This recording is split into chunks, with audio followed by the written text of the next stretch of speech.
Hi everyone. Again, it's been a horrible delay since my last video, but I was on vacation. This time I was actually out of the city that I live in, so there's an excuse. I thought I'd make a video today. On my last video, I believe there was a YouTube user who's named Androtson, I think it was, who wanted to know about the significance of the items on my table. So this is where I always do my tarot readings. This little, I don't know what you call it, a brocade or whatever you would call that, just a piece of fabric that I found, and but I do have these sort of items that are scattered around the table. So because this YouTube user was curious, I thought I would go through them and be something to make a video about. So I guess we'll start on this side and work our way around. This box I actually found at Disneyland, of all places, like a decade ago or something like that. It was a very, very long time ago. Probably even more than that. I think in the near the Pirates of the Caribbean place. Look at there's dust on it. That's terrible. Anyway, I use this to keep whatever kind of deck that I'm currently working with. So right now what I have in here is the Fortune Teller's Mahjong. It's apparently an out-of-print set. I found it at a used bookstore. I have this sort of gauzy fabric lining the box because it's wood, you know, and I wouldn't want any cards that I keep in there to be distressed. So the Fortune Teller's Mahjong, it's actually fortune telling using Mahjong tiles. I think it's sort of interesting. The tarot is my primary focus, of course, but I picked this up and I really like the art on it. It's really pretty. So I haven't got to work with it very much, but we'll see. Let's see if I can get this back in with one hand. We'll see if it ends up being successful. If I end up really liking it, I will probably make a video about it to share my wealth with you, because what I like to think about the tarot is a very psychological sort of thing. It works like an ink blot almost. I'll get that later. It's very psychological. It's an ink blot. You see what you want to see in it. It's not necessarily fortune telling. It doesn't sort of tell the future. It sort of outlines what you have going on in your life right now and then talks about the ways that you could possibly address that issue. I do think that its other systems of what people would call divination are interesting, like the Fortune Teller's Mahjong or some other things like that. So I do dabble in those sorts of things. I don't know how much I believe in them, but I think that they're worth learning just to see what you think about it. So anyway, that's that box. The Fortune Teller's Mahjong is not always in that box, but that is what is in there right now. But whatever I typically am working with, I hold in there.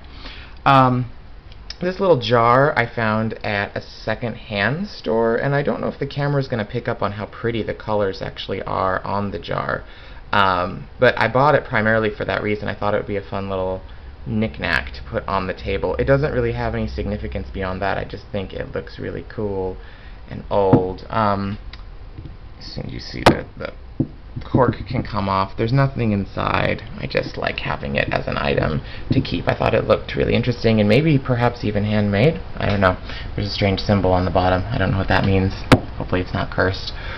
Okay, so these are actually really important to me. I commented on the other video to Androtson that none of these have any kind of mystical significance to me because I don't really consider myself much of a mystic, but they do all have personal significance to me.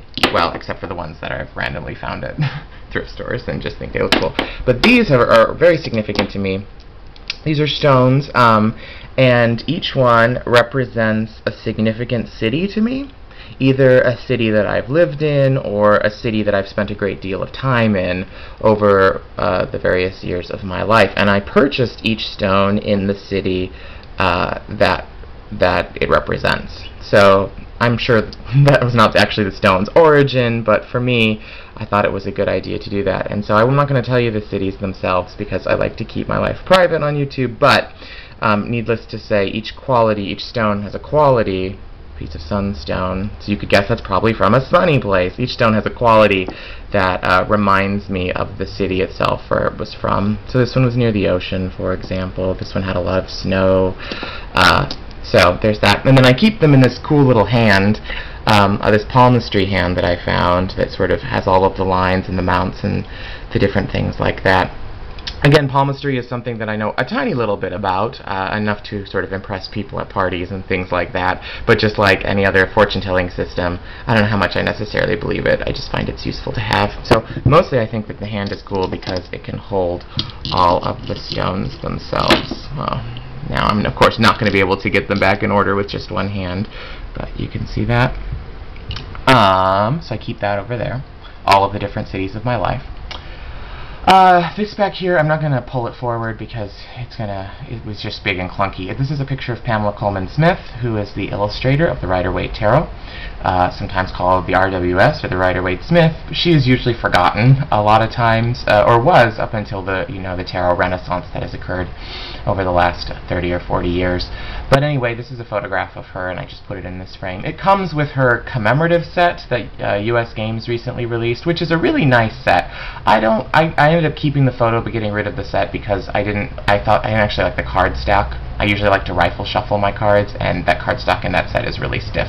But I do like the Rider-Waite. It's usually what I use when I read for other people. So anyway, I thought having her on my table would be some sort of boon, or something. I don't know. I guess you could call that superstition, but because she often gets forgot about in lots of traditions, I wanted to put her here.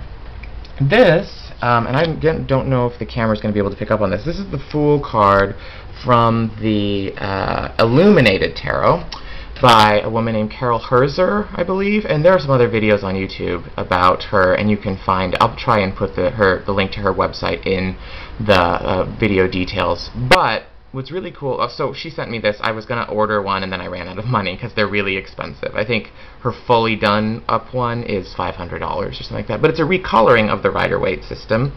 This is a sample card from it. Obviously, it's the Fool. And again, I don't know if it's going to pick up on that, but you can see that it has glitter.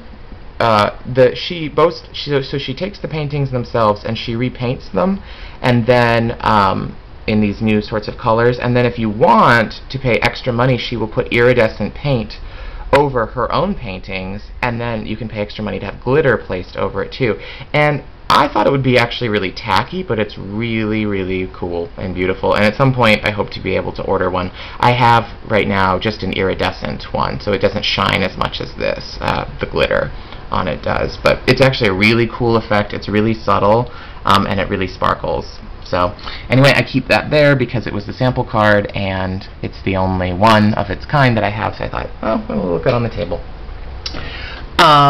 This is just a little bottle. Like, I guess I have a thing about bottles and boxes, so like that one. This is just a little bottle. I don't even know what the stones are that I found in them, but I picked it up because I thought it would look neat and just something to place on the table. This is a gargoyle, and I've had this for a very long time.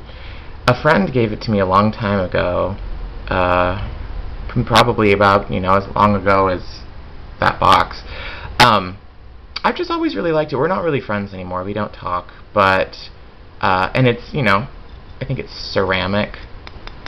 You can kind of hear it. It's not glass, but it's not stone either. And it used to have a made in China sticker.